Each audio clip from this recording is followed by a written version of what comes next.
Hello aspirants, मैं हूं आपका host Arjun Singh. I hope you guys are doing very good and very fine. आज मैं एक बहुत इंपॉर्टेंट टॉपिक डिस्कस करने आया हूं। ये वीडियो उनके लिए होने वाली है जो गवर्नमेंट एग्जाम्स की प्रिपरेशन कर रहे हैं। बहुत सारे एस्पिरेंट्स को लगता है कि एग्जाम्स आजकल बहुत टफ होते हैं या फिर कोचिंग के बिना उनका एग्जाम निकालना बहुत मुश्किल है। तो आज हम इन कॉमन मिथ्स को ब्रेक करेंगे और एक स्मार्ट स्ट्रैटेजी डिस्कस करेंगे जिससे आपका सिलेक्शन डेड श्योर 100% हो जाए। किसी भी स्ट्रैटेजी या फिर स्टडी टेक्निक को डिस्कस करने से पहले मैं कुछ कॉमन मिथ्स हैं जो एस्पिरेंट्स के मन में होती है किसी भी एग्जाम को लेके, वो क्लियर करना चाहता हूँ। मिथ नंबर 1, एग्जाम बहुत मुश्किल है। कोई भी एग्जाम मुश्किल नहीं होता है घंटोनाथ। आपकी तैयारी कम या ज्यादा होती है। आप इस हिसाब से मत बोलो कि एग्जाम मुश्किल है, आप ये बोला करो कि आपकी तैयारी ठीक नहीं थी। जहां आपका सिलेक्शन नहीं होता है वहां पे 10,000 लोगों का सिलेक्शन भी हो रहा है। आप ये भी देखो, ये आपकी प्रिपरेशन और माइंडसेट पर टोटली डिपेंड करता है कि आपका सिलेक्शन कैसे होगा। आप अपने लाइफ का 10 साल रिवाइंड करो और देखो कि स्कूल के हर स्टेजेस पे, either it be class first, second, third, fifth, 10th board, 12th board, college exams, आपने हर वो एग्जाम क्लियर किया है जो उस समय आपको मुश्किल लगता था। कैसे क्लियर किया? क्यों? क्योंकि आपको अपने स्ट्रैटेजीज पे, आपको अपने मेहनत पे पूरा भरोसा था। अगर आपकी सॉलिड तैयारी रहेगी, अगर आपकी प्रिपरेशन अच्छी है, तो मैं आपको बोल सकता हूं कि आप किसी भी एग्जाम को क्वालिफाई करने के लायक हो। लेकिन अगर आपकी स्ट्रैटेजी वीक है तो आपका सिलेक्शन भी थोड़ा मुश्किल हो जाता है। मिथ नंबर 2, कोचिंग या फिर कोई कोर्स ज्वाइन करना जरूरी है। बहुत सारे स्टूडेंट सोचते हैं कि कोचिंग ज्वाइन करने से आपका सिलेक्शन हो जाएगा, लेकिन सच यह है कि कोई भी कोचिंग आपको 100% सफलता नहीं दे सकती है जब तक आप खुद नहीं करोगे। आपको खुद डेडिकेटेड एफर्ट्स लगाने होंगे आपके सिलेक्शन के लिए। हर साल कई सारे students UPSC, state PCS, one day exams में बैठते हैं पर उनका सिलेक्शन नहीं होता है। और दूसरी तरफ जिन बच्चों का सिलेक्शन होता है, आप उनमें एक चीज कॉमन देखोगे, उनकी एक अलग अपनी स्ट्रैटेजी थी, उनको अपने हार्ड वर्क पे भरोसा था, किसी एक्सटर्नल मोटिवेशन या फिर किसी एक्सटर्नल टीचर या फिर कोर्स पर नहीं। बहुत सारे स्टूडेंट्स मुझे ये बात बोलते हैं कि भैया फ्री में कोर्स मिल रहा है, क्या मुझे ये ले लेना चाहिए? Aspirants always remember one thing: if anything is for free, then you are bloody being sold in the market. अगर आपको कोई भी चीज फ्री में मिल रही है तो मार्केट में आप बिकोगे। ये उनकी मार्केटिंग स्ट्रैटेजी है। हर टीचर, हर कोचिंग इंस्टीट्यूट यही स्टार्टिंग में करता है। बहुत सारे लोगों को मैंने देखा है, यही चीजें मैं भी इंप्लीमेंट करता हूँ, सब करते हैं। ठीक है, तो आप इन चीजों पे मत जाओ कि ये फ्री है। Nothing is for free in this world. अगर आप किसी कोर्स को ब्लाइंडली फॉलो कर रहे हो बिना अपनी स्ट्रैटेजी डेवलप किए या फिर अपने एफर्ट्स लगाए, तो फिर आपका सिलेक्शन 100% नहीं होगा। आप एक बात सोच के देखो, एक बहुत फेमस एग्जाम है यूपीएससी की मैं बात करता हूँ। 10,000 बच्चे, 20,000 बच्चे, 50,000 बच्चे एक ही कोचिंग से, एक ही मटेरियल से, एक ही एग्जाम के लिए फोकस कर रहे हैं, तो आपको ऐसा क्यों लगता है कि उन्हें कम मार्क्स मिलेंगे और आपको ज्यादा मार्क्स मिलेंगे? मार्क्स हमेशा उन्हें ही ज्यादा मिलते हैं जो अपने एफर्ट से अपने एग्जाम्स, अपने आंसर्स खुद लिखते हैं। ये बात आपको समझने वाली है। मिथ नंबर 3, बड़ी एकेडमी ज्वाइन करना क्या सक्सेस की गारंटी है? आज से 30-35 साल पहले my father used to prepare for UPSC. He is an ex CID officer, he is retired. उस समय उनके पास ना ही ज्यादा रिसोर्सेज थे, ना कोई गूगल बाबा था, ना कोई चैट जीपीटी, ना ही कोचिंग इंस्टीट्यूट्स थे। फिर भी उन्होंने कैसे क्लियर किया था? सेल्फ डिसिप्लिन एक ऐसा टर्म है जो डिसिप्लिन के पहले आता है, सेल्फ। ठीक है, मेरे बड़े भाई, ही इज एन आईआरएस ऑफिसर। कैसे हुआ उनका सिलेक्शन? Self discipline. आपको अपनी स्ट्रैटेजी खुद बनानी होगी, आपको खुद पढ़ना होगा। I am going to be something very soon. अभी मैंने यूपीएससी प्री दिया, मेंस दिया नहीं हुआ था मेरा क्योंकि मुझे हिंदी नहीं आती थी। अभी मैंने बीपीएससी दिया, प्रीलिम्स दिया, अभी मेंस की प्रिपरेशन कर रहा हूँ। I am trying. मुझे पता है कि मेरा सिलेक्शन हो जाएगा बहुत जल्दी। पर क्यों मुझे लगता है कि हो जाएगा? क्योंकि मुझे पता है कि मैं सही रास्ते पे जा रहा हूँ। क्या मैं किसी कोचिंग को ब्लाइंडली फॉलो कर रहा हूँ? नहीं, मैं अपने तरीके खुद निकालता हूँ। 10 टॉपर्स के वीडियोस देखने के बाद मुझे ये बात समझ में आया कि हाँ, इससे ये लेना है, इससे ये लेना है, इससे ये लेना है। तो आप देखो सबको, आप सुनो सबकी, कुछ चीजें आप इंप्लीमेंट करो, तब जाके आपको सफलता मिलेगी। एक आपके पास एक खुद ऐसा एक एडवाइजरी होनी चाहिए आपके दिमाग में खुद के लिए कि आप अपना रूटीन, अपना शेड्यूल, अपना प्लानिंग आप खुद कर सको। आप जब तक सेल्फ बिल्ड स्ट्रैटेजी नहीं प्रिपेयर करोगे तब तक आपका सिलेक्शन नहीं होगा। आप सोचोगे मैं एसएससी सीजीएल का प्रिपरेशन कर रहा हूँ, आज से शुरू कर दिया, आपने मैथ्स पढ़ना शुरू कर दिया, कि आपको लगता है सिलेक्शन हो जाएगा? नहीं होगा आपका सिलेक्शन। पहले हफ्ते आप बैठो और देखो कि आपके क्या क्या उसमें पूछे जाते हैं, क्या क्या सिलेक्शन, सीढ़ी कैसे है इसकी। आपको सीढ़ी चढ़ना है, आपको छलांग नहीं मारनी है वहां, आपको एक एक सीढ़ी चढ़ना है। और सीढ़ी के स्टेप्स क्या है? Maths, reasoning, English, general awareness. अब हम लोग बात करते हैं प्रिपरेशन स्ट्रैटेजी की। प्रिपरेशन कैसे होनी चाहिए किसी भी एग्जाम के लिए? सबसे first thing first, cut off पे ध्यान मत दिया करिए। आप, बहुत सारे एस्पिरेंट्स मुझसे ये पूछते हैं कि भैया आरआरबी एनटीपीसी का कट ऑफ कितना जाएगा? अब मुझे गुस्सा भी आता है। मैं ये बोलता हूँ कि bloody, you are my student, I am mentoring you. मैं आपको समझा रहा हूँ, आप बेस की तरफ क्यों देख रहे हो? मैं हमेशा ये बात, सबको यही बात समझाता हूँ, आप अगर 120 सोचोगे, अगर 200 नंबर का पेपर है, 120 कट ऑफ जा रहा है, अगर आप 120 सोचोगे तो आपको कैसे लगता है कि आपके 150 आ जाएंगे यार? आप हमेशा बॉर्डर पे ही रहोगे, या तो 2 नंबर आगे या तो 2 नंबर पीछे। आप कभी 150 नहीं मार सकते हो। मैंने सबको यही बात समझा है कि आपके वजह से कट ऑफ होना चाहिए। You set the bar, you have to bloody set the bar of the competitive exam. अपने आप में भी तो चैलेंज लो यार, कि एटलीस्ट मैं अपना बार सेट करूंगा, इस बार मैं लोगों को दिखा दूंगा कि मेरे वजह से कट ऑफ आया है। आप कट ऑफ की वजह से हो। आज की डेट में कोई भी एग्जाम ऐसा नहीं है जिसमें बस सिंगल पेपर का एग्जाम होता है। 2 से 3 मैक्सिमम लेवल्स होते हैं इसमें। आप अगर पहले ही स्टेप में, पहले ही प्रीलिम्स में अगर आप सोचोगे कि 120 कट ऑफ जा रहा है, 125 लाना है, और आप मान लीजिए आपके कट ऑफ में 125 आ भी गए, तो आपको लगता है क्या कि आप मेंस के लिए प्रिपेयर रहोगे? नहीं, मेंस एडवांस लेवल के सवाल पूछता है। तो अगर आपका एडवांस लेवल का तैयारी नहीं है तो आप ये बात भूल जाओ कि आपका सिलेक्शन होने वाला है फाइनल मेरिट लिस्ट में। आप प्रीलिम्स भी क्वालिफाई कर सकते हो, मेंस आप क्वालिफाई नहीं कर पाओगे। तो कट ऑफ पे ध्यान मत दीजिए। पॉइंट नंबर 2 की अगर मैं बात करूं तो पढ़ाई करने का बेस्ट तरीका क्या है? पता सबको है कि पढ़ना है, पर पढ़ना कैसे है यही नहीं पता हो। डिसिप्लिन एक टर्म है। डिसिप्लिन के पहले आपको सेल्फ लगाना बहुत जरूरी है, सेल्फ डिसिप्लिन। आप एक बात समझिए, यू आर अ सोल्जर, आप एक सोल्जर हो। हमेशा प्रॉपर पोस्चर में पढ़ो। टेबल और चेयर पर बैठ के पढ़ाई किया करिए, सोफा या बेड पे नहीं। सोफा और बेड पे पढ़ने से आपका पोस्चर, आपका दिमाग वीक हो जाएगा, आप फोकस नहीं कर पाओगे। टफ सब्जेक्ट्स, जो भी आपको मुश्किल सब्जेक्ट लगता है, अदर बी मैथ्स, रीजनिंग और history, geography, polity, economics, any बड़ी सब्जेक्ट, आप सबसे पहले उसको फ्रेश माइंड से सबसे इनिशियल डे में आप पढ़ा करिए उसे।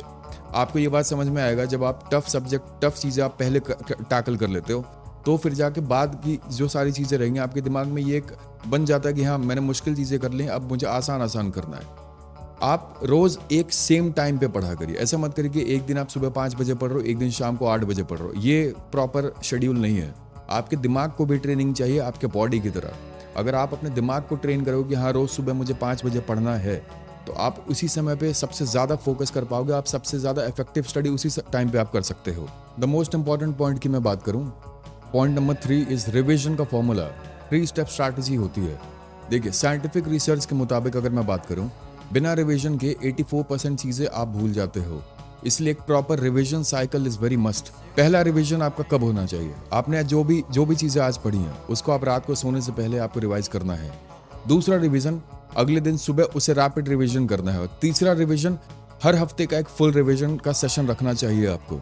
मेजॉरिटी ऑफ स्टूडेंट से मैं ये सवाल करना चाहता हूँ, एक बच्चा पूरे दिन में 8 घंटे पढ़ रहा है, जिसमें से वो 8 घंटे नई नई चीज़ें पढ़ता है, और एक बच्चा 8 घंटे पढ़ रहा है पर 6 घंटा नई चीज़ें पढ़ रहा है और 2 घंटा पुरानी चीज़ें रिवाइज कर रहा है। आपको क्या लगता है कि किसका सिलेक्शन होगा? प्लीज़ आप इसका मुझे आंसर खुद ही सोच के बताना। आप खुद स्मार्ट हो, आपको पता है सारी चीज़ें। मैं आपको बस आके बता रहा हूँ आपको करना क्या है, आपको याद दिला रहा हूँ कि इस तरीके से पढ़ाई की जाती है।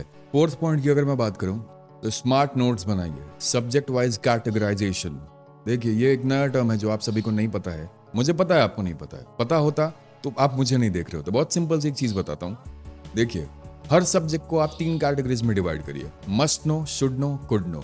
देखिए, मस्ट नो में क्या आता है, जैसे ही आपने कुछ पढ़ा, आपने प्रीवियस ईयर क्वेश्चंस लगाए हैं किसी भी एग्जाम के, तो आपको ये बात पता होनी चाहिए कि हाँ, जैसे मॉडर्न हिस्ट्री में INC, इंडियन नेशनल कांग्रेस से सवाल पूछते हैं, गांधी एरा से सवाल पूछते हैं, चंपारण मूवमेंट, सत्याग्रह मूवमेंट, ये सारे सवाल आते हैं, रिवॉल्ट ऑफ 1857, यहाँ से सवाल आते हैं। तो इसको आप ब्लू कलर से मार्क कर दो, मस्ट नो। ये आपको पढ़ना ही पढ़ना है, ये आपको रिवीजन बार बार करना है ताकि आप ये भूलो नहीं। शुड नो में इंपॉर्टेंट टॉपिक्स जो किसी भी एंगल से आ सकते हैं, मतलब आपको लगता है कि हाँ ठीक है, एंशिएंट हिस्ट्री में गुप्ता एम्पायर कभी पूछता है कभी नहीं पूछता है, तो आपको ये काम करना है कि हाँ, आपको ये लग रहा है कि हाँ ये आ सकता है, नहीं भी आ सकता है, तो आपको उसको येलो कलर से मार्क कर देना, शुड नो में। 3rd पॉइंट आता है कुड नो, एक्स्ट्रा नॉलेज के लिए जो हेल्प करेगा, लेकिन कंपलसरी नहीं है। आप ये बात समझो कि कोई टॉपिक्स हैं, कई सारे टॉपिक्स आते हैं जो करंट अफेयर्स में आ गए, पॉलिटी में आ गए, इकोनॉमिक्स में आ गए, हिस्ट्री में आ गए, किसी भी टॉपिक से रिलेटेड है। आपको ये लगता है कि हाँ ये आपको पता होना चाहिए, एग्जाम से रिलेटेड नहीं है, पर हो सकता है कि आ सकता है, नहीं भी आ सकता। फॉर एक्स्ट्रा इन्फॉर्मेशन, सपोज आप 10 नंबर का सवाल लिख रहे हो, यूपीएससी मेंस की बात करता हूँ, आप 10 नंबर का सवाल पूछते हो। अगर मान लीजिए अनटचेबिलिटी के बारे में सवाल आता है कि भीमराव अम्बेडकर, BR अम्बेडकर सर, महात्मा गांधी के अनटचेबिलिटी के बारे में आप कुछ एक्सप्लेन करिए अपने टर्म्स में, तो यहाँ पे कुड नो वाले टॉपिक्स आप लिखने से आपको एक्स्ट्रा मार्क्स मिलते हैं। तो 3 चीज़ों को कैटेगराइज करना है, must know, should know and could know. ठीक है, एक और चीज़ मैं ऐड ऑन करना चाहता हूँ, ज़्यादा बुक्स कलेक्ट करना स्मार्ट अप्रोच नहीं है। कंसाइज और फोकस होके एग्जाम के लिए नोट्स बनाना स्मार्ट अप्रोच है। ये बात आप याद रखिएगा। बुक्स दुनिया भर की बुक है, किताबें हैं, सारे किताबें रेलेवेंट है क्या? नहीं, रेलेवेंट नहीं है। Fifth and the very last point की अगर मैं बात करूं तो लास्ट एग्जाम डेज की स्ट्रैटेजी जो होती है, smart mock test practice and many more things. देखिए, जब एग्जाम आपका आने वाला है, आप 6 महीने से प्रिपेयर कर रहे हो, नेक्स्ट मंथ आपका एग्जाम है, 20-25 दिन बचे हुए हैं, 15 दिन पहले सिलेबस क्लोज कर दीजिए। सिर्फ करंट अफेयर्स को अपडेट करिए। मैं आपको लिख के दे रहा हूँ, आप चाह लो कितना भी क्रमिंग कर लो, आपको कुछ भी मेमोराइज नहीं रहने वाला है।